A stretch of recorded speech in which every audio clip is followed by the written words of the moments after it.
What's up, modelers? Today we're going to talk about the flow state. Now, this idea is something I touched on briefly back on the review I made of the book Getting Things Done by David Allen, where David uses the name mind like water to describe this mental state related to high levels of productivity. So in this video, I wanted to take deeper into that idea.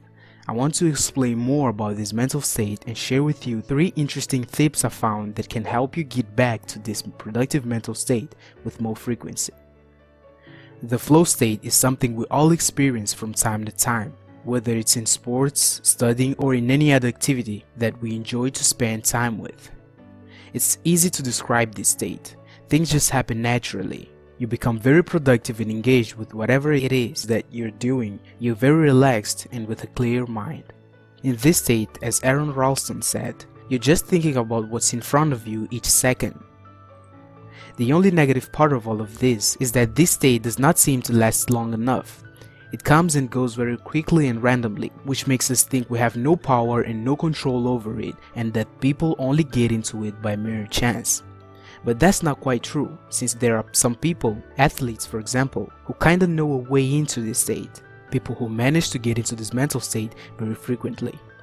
So let's get into the 3 ideas I prepared to help you do that as well. The first interesting idea I found is that there has to be a combination of skills and challenge for you to get into the flow state.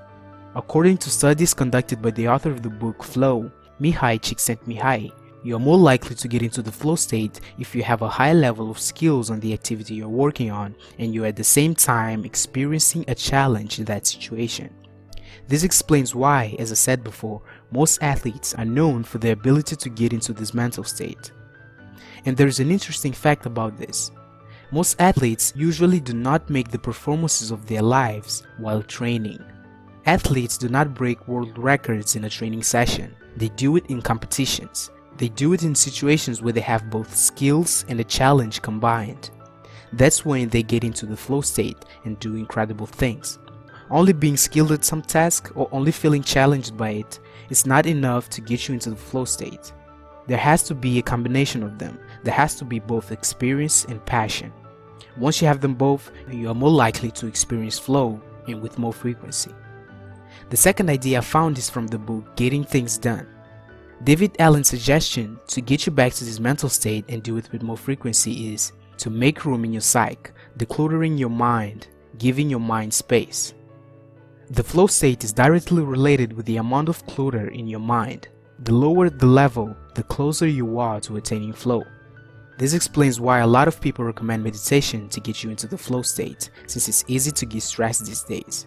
And it makes sense, we are constantly being bombarded by thoughts and external stimuli, and when you meditate, you work to eliminate all of your thoughts, well, at least a big part of them, and to get your mind at rest.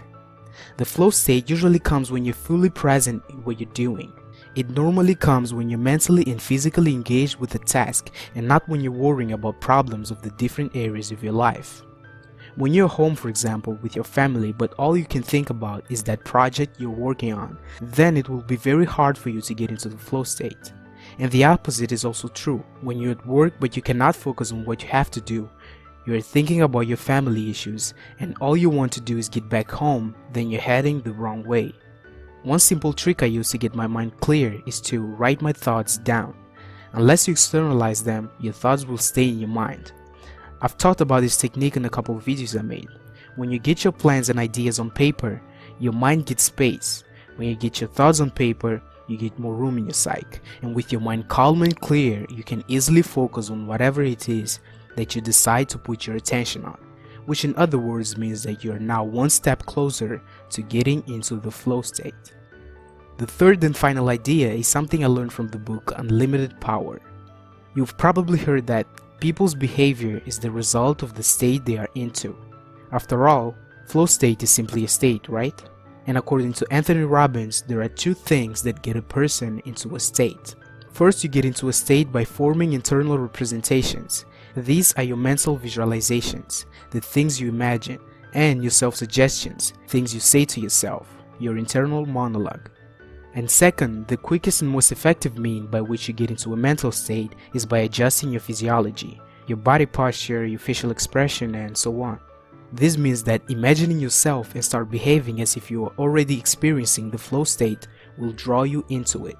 A simple example of this is when you imagine yourself acting with confidence and start walking and talking like a confident person. For some reason, you start feeling it. You start feeling confident. So if confidence is a state of mind just like the flow state is, then applying this simple technique will work as well. So this is it. These are the 3 ideas I found about flow state. I hope they added some value to you. If they did, you can click the like button below to support this channel. And if you have additional ideas about attaining the flow state, I'd love to hear from you down in the comments below. With that being said, thank you guys for watching and stay tuned.